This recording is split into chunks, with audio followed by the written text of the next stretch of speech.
ना बोलना ही सबसे उत्तम स्थिति प्राप्त करने का उपाय है। ना बोलना, मौन धारण करो, ज्यादा किसी से बात मत करो। बात करना ही अपने हृदय की बात को बाहर करने से भजन क्षीण हो जाता है। पहले भजन की रीति वर्णन की कि आप ये समझ लो कि बुढ़ापे तक भी भोग की वृत्ति बनी रहेगी यदि जवानी में अपने को नहीं कसा।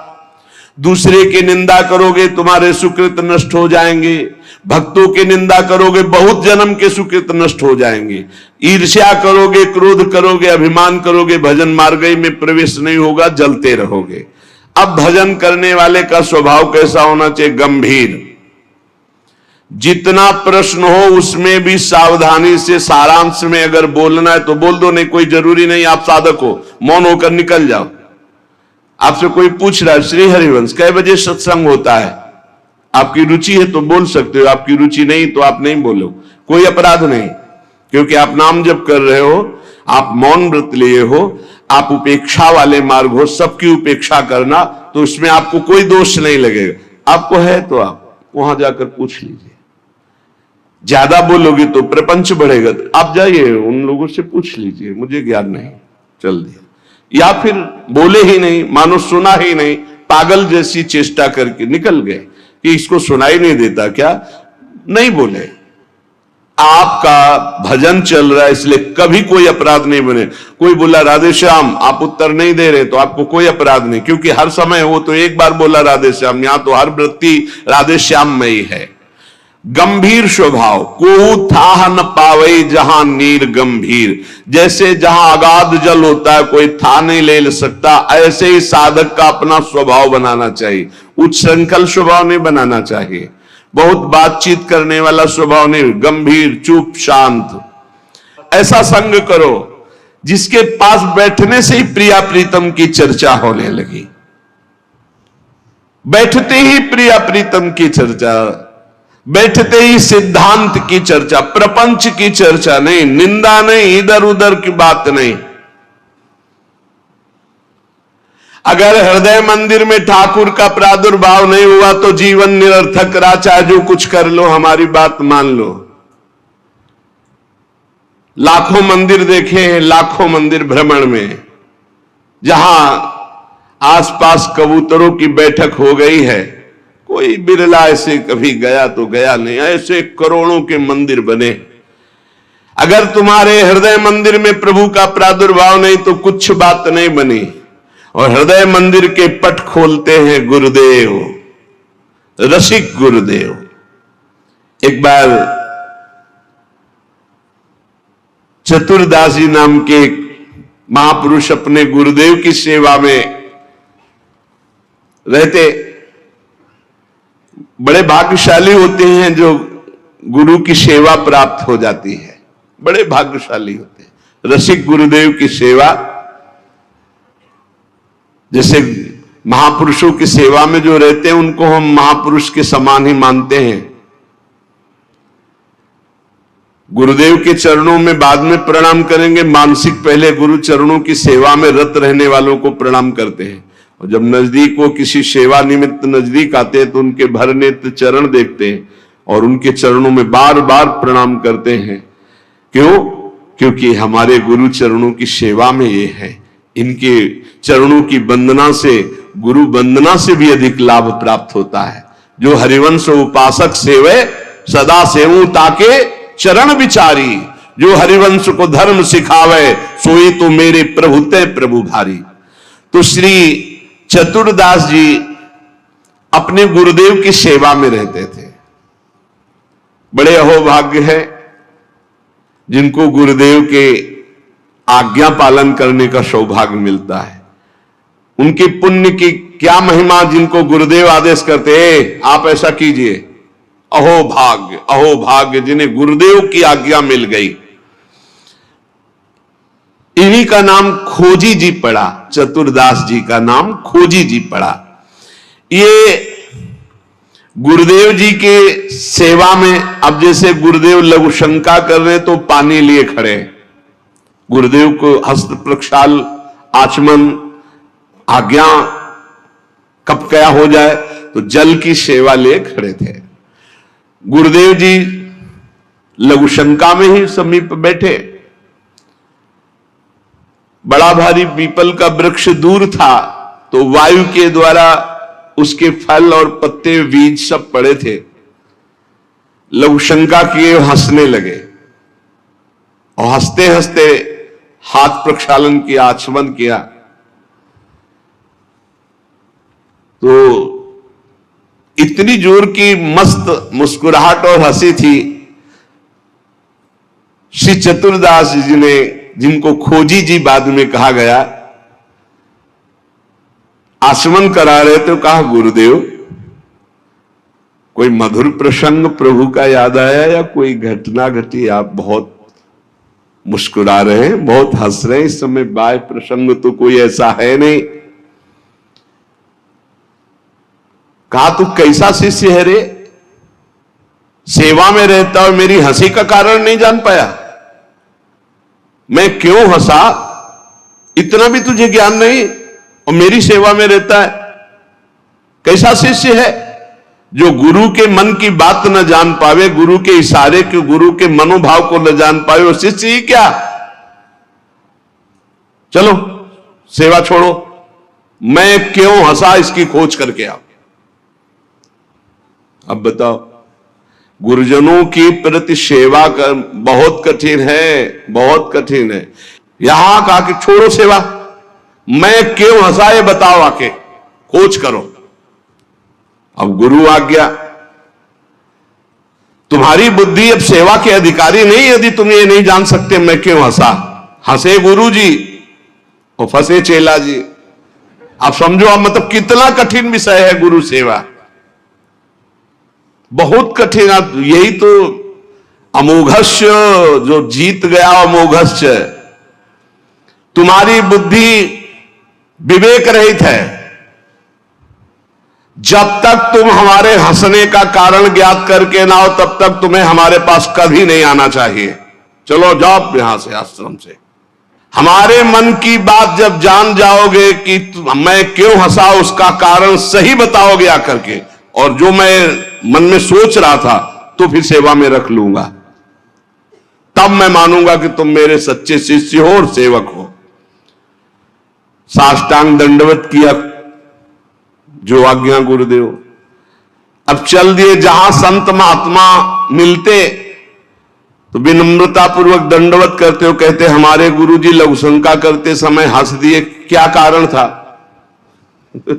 तो सब कहते गीता की बात पूछो, भागवत की बात पूछो, वेदों के, तुम्हारे गुरुजी है तो लघुशंका में हंस दिया, हम इसका क्या मतलब बताए? तो और उपहास होता। भला कोई इस प्रश्न का क्या उत्तर दे? कोई सुलझे हुए महात्मा थे, उन्होंने कहा रामायण गीता भागवत का प्रश्न हो तो अभी मैं उत्तर दे दूं, लेकिन आपके गुरुजी लघुशंका करते हुए क्यों हंसे, इसका हमको ज्ञान कैसे होगा? हम कैसे उत्तर दे आपको? ये तो गुरुजी से ही पूछो जाके। बोले नहीं, गुरुजी ने कहा जब तक इसका उत्तर न मिल जाए हमारे सामने मत आना, मुख मत दिखाना।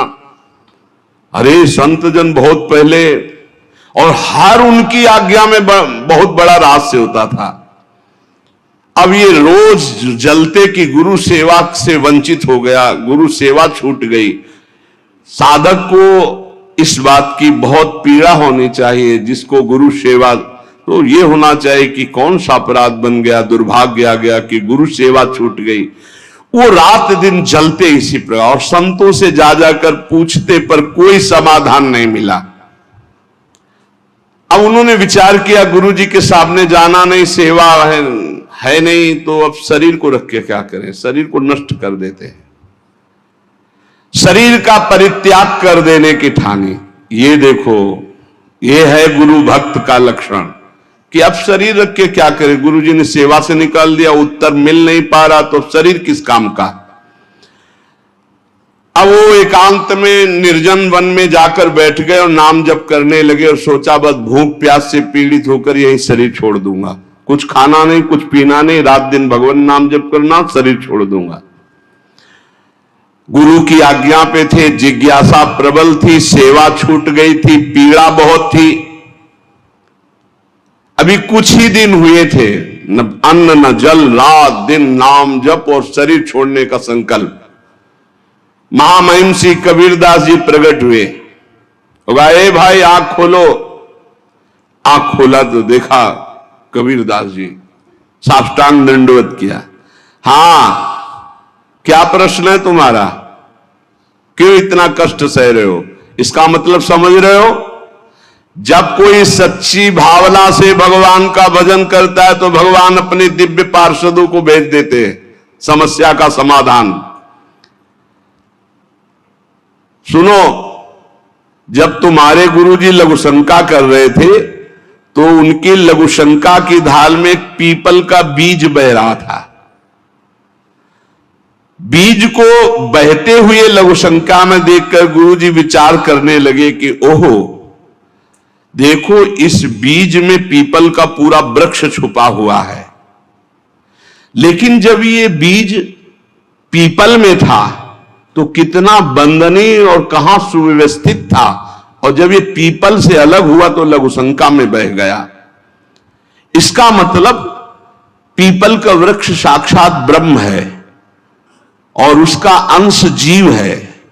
जीव जब अविद्या के कारण ब्रह्म से अलग हो जाता है तो मलमूत्र के द्वारों में बह जाता है आसक्ति होकर, और अगर वो ब्रह्म से जुड़ा रहे तो वो ब्रह्म में पूजनीय और ब्रह्ममय हो जाता है। ब्रह्मविद ब्रह्मयु भवति, कबीरदास जी ने व्याख्या करके बताई कि जब वो ब्रह्म से जुड़ा रहता है तो ब्रह्ममय रहता है, जब ब्रह्म से अलग हो जाता है तो मलमूत्र के शरीर में आसक्त होकर मलमूत्र के द्वारों के भोगने में पूरा जीवन नष्ट कर देता है।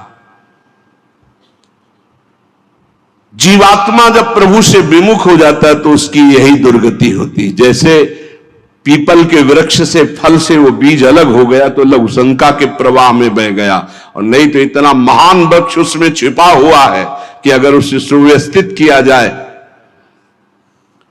जीवात्मा जब भगवान से विमुख हो जाता है तो भव प्रवाह में मलमूत्र के द्वारों में बहने लगता। कैसे? गर्भाशय में गया तो मलमूत्र के द्वार जहां है वहीं गया, और मूत्र के द्वार से ही तो गया। जीवात्मा का सृजन कैसे हुआ? मूत्र द्वार से ही हुआ, और है कहां? गर्भाशय के आसपास मलाश्रय मूत्राश्रय। जीव जबते हरिते बिलगान्यो तबते देह गेह निज जान्यो, माया बस स्वरूप बिसरायो तेहि भ्रमते दारुण दुख पायो। जैसे बीज में वृक्ष तथा वृक्ष में बीज मूल रूप से विद्यमान है, उसी प्रकार से परमात्मा समस्त जगत में और जगत में परमात्मा विराजमान है। परमात्मा में सारा जगत और जगत में परमात्मा विराजमान है। पर जब जीव भगवान से विमुख हो जाता है तो ऐसे ही मलमूत्र के द्वारों में भटकता रहता है। अरे मेरे गुरुजी के हंसने का इतना गूढ़ रहस्य, खोजी जी का संशय मिट गया और गुरुदेव के पास आए, साष्टांग दंडवत किया। उनका उत्तर कहा, गुरुदेव महामहिम श्री कबीरदास जी ने ऐसा ऐसा ऐसा बताया। गुरुदेव पुनः मुस्कुराए और कहा, एक प्रश्न ने तुम्हें सिद्ध बना दिया, क्योंकि सिद्ध महापुरुष का दर्शन सिद्ध ही बना देता है। अब आज से तुम हमारे समान सिद्ध हो गए हो। अब तुम आज से हमारे मन की सारी बातें जान लोगे। शिष्य के मन की बात जान लेना तो हर सिद्ध पुरुष का, लेकिन अपने गुरु के मन की बात जान लेना एक बहुत बड़ी बात होती है। कुछ समय बाद खोजीजू के गुरु हरि भावना प्रवीण महा, देह अंत समय बांधी घंटा सो प्रमानिए, पावे प्रभु जब तब बाजी उठे जानो यही, पाए पैन बाजी बड़ी चिंता मन आनिए, तन त्याग बेर नहीं हुती फेरी पाछे आए, वाही ठोर पौड़ी देखो आम पक्यो मानिए, तोरिता के टूक किए, छोटो एक जंतु मध्य गयो सो बिलाए, बाजी उठो जग जानिए। खोजी जी की बड़ी महिमा प्रकाशित हुई, गुरु भक्त थे। आज तक किसी को कहीं भी अगर विशेष कृपा प्राप्त हुई तो गुरुदेव के बल से। खोजी जी के गुरुदेव का जब अंतिम समय आया, भगवत चिंतन परायण रहते थे, उन्होंने एक घंटा बांध दिया और कहा जब मेरा मोक्ष हो जाएगा तो घंटा बज जाएगा, जब मेरा भगवत मिलन हो जाएगा तो घंटा बज जाएगा। शिष्यों से कहा घंटा स्वयं बजेगा जब मेरा शरीर छूटेगा, भगवत प्राप्ति होगी। परंतु आश्चर्य हुआ, गुरुजी का शरीर तो छूट गया पर घंटा नहीं बजा। सब जितने और शिष्य थे बहुत चिंता में हो गए कि क्या गुरुजी की गति नहीं हुई। गुरुजी कह रहे थे जब मेरा गति हो जाएगी, भगवत प्राप्ति हो जाएगी, शरीर छूटते ही तो घंटा बज जाएगा, लेकिन घंटा तो बजा नहीं। और गुरुजी के वचन परम सत्य, इसका मतलब गुरुजी को भगवत प्राप्ति नहीं हुई। भ्रमण में गए थे, कुछ समय बाद खोजी जी आए तो बड़ी समाज में उदासीनता थी शिष्यों में सब, और खोजी जी से कहा गुरुजी की सदगति नहीं हुई। क्यों? गुरुजी तो स्वयं ब्रह्म स्वरूप है। बोले उन्होंने घंटा स्थापित किया था कि जब शरीर छूटेगा भगवत प्राप्ति होगी तो घंटा बज जाएगा, तो घंटा तो बजा नहीं, तो गुरुजी के वचन असत्य नहीं हो सकते, मतलब गुरुजी का मोक्ष नहीं हुआ। खोजी जी कहां गुरुजी का शरीर छूटा था? बोले आम के पेड़ के नीचे गए, जहां गुरुजी लेटे थे मुझे बताओ। बोले यहां लेटे थे। लेट गए और सामने देखा तो एक पका हुआ आम था ऊपर। उनका इस आम को तोड़ो। आम को तोड़ा और जे ही उस आम को चीरा तो एक कीड़ा निकला, और बस वो कीड़ा अंतर ध्यान हुआ, वही घंटा बज गया। कीड़ा अदृश्य हो गया और घंटा स्वयं बज गया। बहुत विचित्र बात है। भला इतने सिद्ध महापुरुष, क्या इनकी गति में अंतर आम ने डाल दिया? बोले हां, दो इसके भाव प्रकट किए। शिष्य की तो योग्यताई नीके मन आई अजू, गुरु की प्रबले पहने को घटी क्यों भई, सुनो या की बात मन बातवत गति कही, सही ले दिखाई और कथा तिरसिमयी। बोले इसके दो भेद हो गए। पहला, जिसके शिष्य इतने सिद्ध हैं उनकी गुरु की भला गति बिगड़ जाएगी, पर दिखाया। दो भाव इसमें प्रकट किए गए हैं। पहला दिखाया गया, चंचला ही मना कृष्णा प्रमाथि बलवद दृढ़म तस्याहम निग्रहम मन्ने वायुरिव सुदुष्करम। ये मन बड़ा चंचल है, प्रमथन स्वभाव वाला है, बड़ा बलवान है, इसको वश में करना मानो तूफान को रोकने के समान है। मन को बहुत संभालना कठिन है। कह रहे सुमेर पर्वत को कोई उखाड़ सकता है, 4 लाख योजन का है, पर मन को बस में नहीं कर सकता, इतना बलवान मन है। कोई बिजली को हाथ से पकड़ सकता है, पर मन को नहीं पकड़ा जा सकता। बहुत विचित्र चंचलता है इस मन की, इसको हल्के में ना ले। इतने सिद्ध महापुरुष, और जब उनका अंतिम समय तो पका हुआ आम देखा, पके हुए आम में मन चला गया। कहीं भी फल फल सकता है। इतने सिद्ध महापुरुष आम में तो घंटा नहीं बजा। ये पहला जन साधारण के लिए। और असाधारण बात थी कि आम में तो मन गया, पर वैष्णव का मन स्वयं भोक्ता होता नहीं। वो तो कोई भी अच्छी चीज देखे तो भगवान में, तो तत्काल भगवान का ध्यान किया कि अब असमर्थ हूं, शरीर छूटने वाला है। ये आम बहुत बगीचे का हमारे सुंदर था, हम सोचते आपको भोग लगा देते।